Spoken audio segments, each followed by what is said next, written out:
So I'm going to give you an overview of all of the baking pans.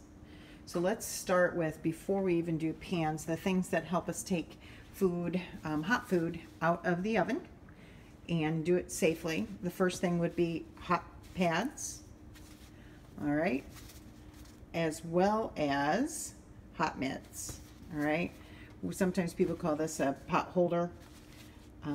You can use it, fold it in your hand and grab something this way. We never use a dish towel because a dish towel has not been made for that purpose, for that matter. It also can't always distribute the heat and protect you. So a hot pad as well as a hot mitt. Hot mitt you put your whole hand into. They're always kept in drawer number 9 right beside our stove to make it easier for you. There's also a trivet, and that trivet is made out of silicone, so we can put a hot pan right on top of it like a saucepan. Then let's go to the pans. The first one is a pie pan. It is shaped, as you can see, it kind of has a little bit of an angle instead of going straight up like all of the other baking pans, like cake pans. This one is glass. I think that's a 9-inch pie pan.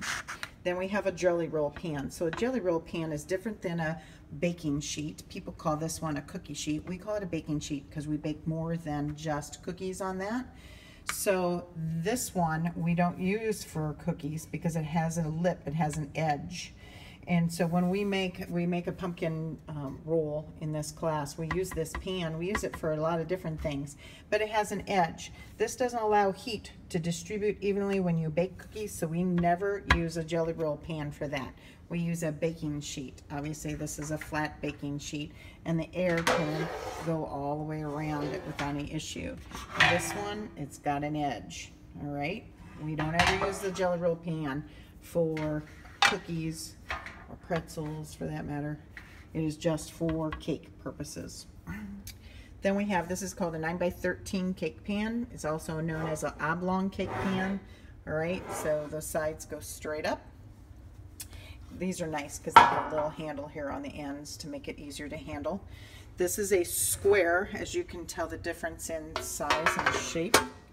All right, see how much smaller it is? It's also a square, so we call it a square cake pan.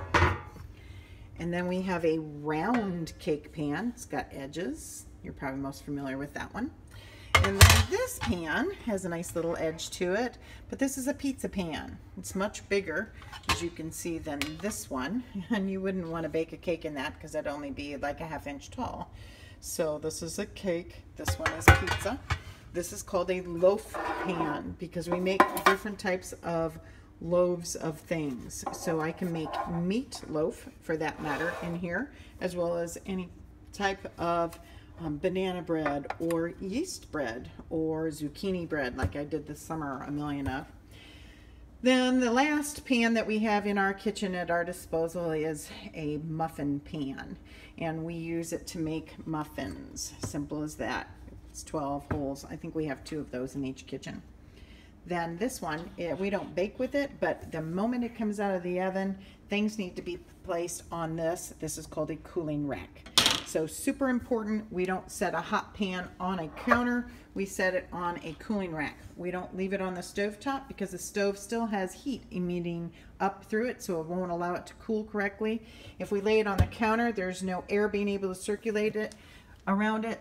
On this lovely little cooling rack, we can let it circulate all the way around our food item without any issue whatsoever.